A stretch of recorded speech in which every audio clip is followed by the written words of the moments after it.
My enemies enemy is my friend. আমার শত্রু শত্রু আমার বন্ধু। বিদেশ নীতি বা ফরেন পলিসি সম্পর্কিত এই পার্টিকুলার ভাবনাটি আজও কিন্তু ভীষণ তাৎপর্যপূর্ণ। নেতাজি সুভাষচন্দ্র বসু যখন ভারতবর্ষের স্বাধীনতা পাওয়ার উদ্দেশ্যে যখন কিছু ফ্যাসিস্ট নেতাদের সাথে হাত মেলান, যেমন জার্মানির অ্যাডলফ হিটলার, ইটালির বেনিতো মুসোলিনি, তখন তাকে বহু প্রশ্নের সম্মুখীন হতে হয়। তিনি তখনও কিন্তু এই একটি কথাই বলেছিলেন যে my enemies enemy is my friend. আমার শত্রুর যে শত্রু সে আমার বন্ধু। আমার সাথে তার মতের মিল না হতে পারে, তার ফিলোসফি আমার ফিলোসফি এক নাও হতে পারে, কিন্তু যখন প্রচণ্ড বিপদ, যখন দরকার, তখন আমার শত্রুর শত্রুও আমার বন্ধু। এই ভাবনাটি কোথা থেকে এলো এবং এই সোর্সটিকে যদি আপনার বুঝতে হয়, তাহলে আপনাকে ফেরত যেতে হবে খ্রিস্টপূর্ব 373 সাল, যখন বিষ্ণুগুপ্ত চাণক্য তার বিখ্যাত রচনা অর্থশাস্ত্র লেখা শুরু করেছিলেন। অর্থশাস্ত্রে চ্যাপ্টার 7, 11 এবং 12 এই 3টি চ্যাপ্টার মিলিয়ে ফরেন পলিসি নিয়ে আলোচনা করা আছে, বিদেশ নীতি। চাণক্যের বিদেশ নীতি মেজরলি দুটো পিলারের ওপর বেস করে।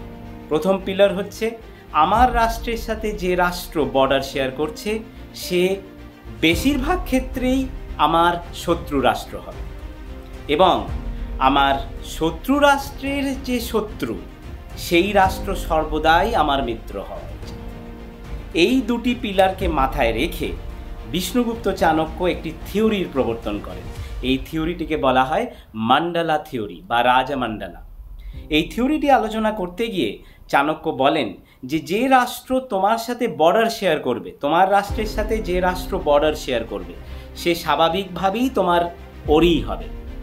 এনার নাম দিলেন ওরি, মানে এনিমি। ন্যাচারাল ওরি হতে পারে, আবার ওরি বাই ইন্টেন্ট হতে পারে।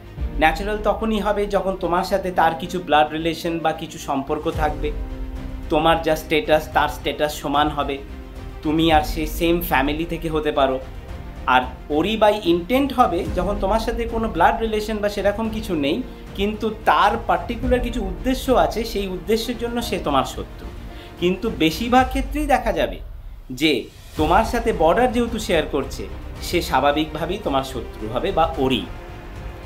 এরপর যে রাষ্ট্রটি তোমার শত্রু রাষ্ট্রের সাথে বর্ডার শেয়ার করছে সে সর্বদাই হবে তোমার মিত্র, এবং তোমার মিত্র রাষ্ট্রের সাথে যে রাষ্ট্রটি বর্ডার শেয়ার করছে সে হবে ওরি মিত্র, মানে তোমার যে শত্রু তার মিত্র হবে সে। এরকমভাবে আরও একটি দুটি স্টেপ তিনি আলোচনা করেছেন। রাষ্ট্রের সামনের দিকে, পিছন দিকে কোন কোন প্রতিবেশী রাষ্ট্র তার সাথে কীরকমভাবে রিলেশনশিপ রাখা উচিত, ভীষণ সুন্দরভাবে সেটি বর্ণনা করা আছে। আপনাদের হয়তো মনে হতে পারে যে এত বছর পূর্বে এই লেখাটি লিখে যাওয়া হয়েছে, এত বছর আগে এই থিওরিটির প্রবর্তন করা হয়েছে, তাহলে আজকের পরিপ্রেক্ষিতে এর তাৎপর্য কীরকম? আসুন আমরা ভারতবর্ষকে সামনে রেখে, ভারতবর্ষের কারেন্ট জিওপলিটিক্যাল সিচুয়েশনকে সামনে রেখে এই থিওরিটি একটু ইভ্যালুয়েট করে দেখি। আপনাদের সামনে এখন এশিয়ার ম্যাপ, ভারতবর্ষ সামনেই আমাদের দেশ। ভারতবর্ষের সাথে যে রাষ্ট্রটি বর্ডার শেয়ার করছে সেটি হলো পাকিস্তান। পাকিস্তান আমাদের তাহলে চাণক্যের নীতি অনুযায়ী সে আমাদের ওরি রাজ্য, মানে শত্রু রাজ্য, এবং ওরি ন্যাচারাল ওরি, কারণ পাকিস্তান এবং ভারতবর্ষ একটি সময় একটাই রাষ্ট্র ছিল, পরে সেটি আলাদা হয়ে যায়, ফলে সে হলো আমার ন্যাচারাল ওরি। এইবার পাকিস্তানের সাথে আমাদের কীরকম সম্পর্ক আপনারা খুব ভালোভাবে জানেন, তাহলে বুঝতেই পাচ্ছেন যে সে সত্যি সত্যিই আমাদের ওরি। পাকিস্তানের সাথে যে রাষ্ট্রটি বর্ডার শেয়ার করছে সেটি আবার চাণক্যের ভাষা অনুযায়ী আমাদের মিত্র হওয়া উচিত। এক্ষেত্রে কে না, সেটি হলো আফগানিস্তান। আপনি লক্ষ্য করে দেখবেন বিগত 10, 15, 20 বছর ধরে এবং তারও আগে কিছু সময় ভারতবর্ষ সবসময় চেষ্টা করেছে আফগানিস্তানের সঙ্গে একটা খুব মিউচুয়াল ভালো আন্ডারস্ট্যান্ডিং রেখে চলার। রিসেন্টলি যখন তালিবান শাসন ফেরত এলো আফগানিস্তানে, তখনও ভারতবর্ষ কিন্তু একটি কথাই বলে এসছে যে আফগানিস্তানের ডেভেলপমেন্ট হেতু আমাদের কন্ট্রিবিউশন জারি থাকবে।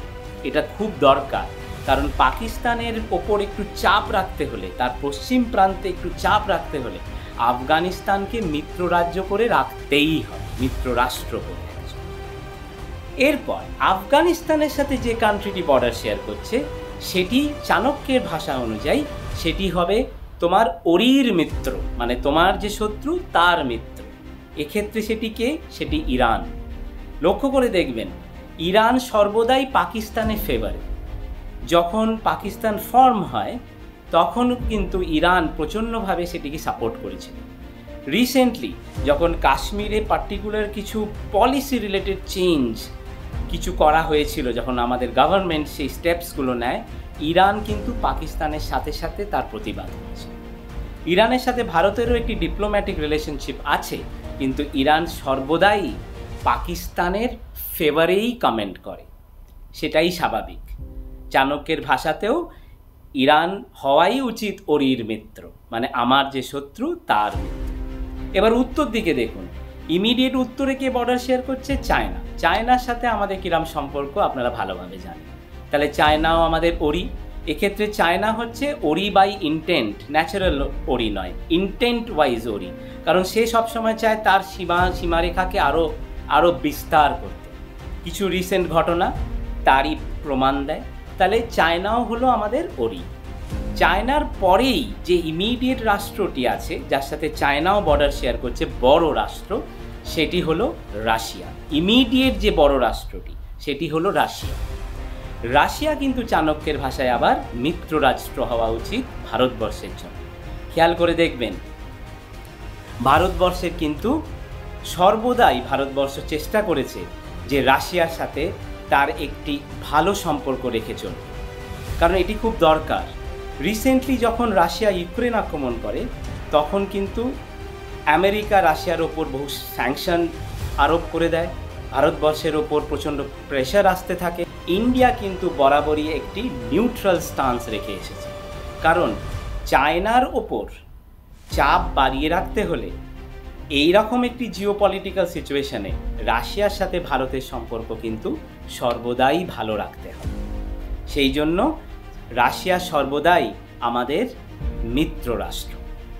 তাহলে দেখলেন এত বছর পূর্বে, খ্রিস্টপূর্ব 373, তখনকার লিখে যাওয়া একটি গ্রন্থ যার ভেতরে আলোচনা করা আছে ফরেন পলিসি নিয়ে, সেটি আজকের দিনেও কত তাৎপর্যপূর্ণ।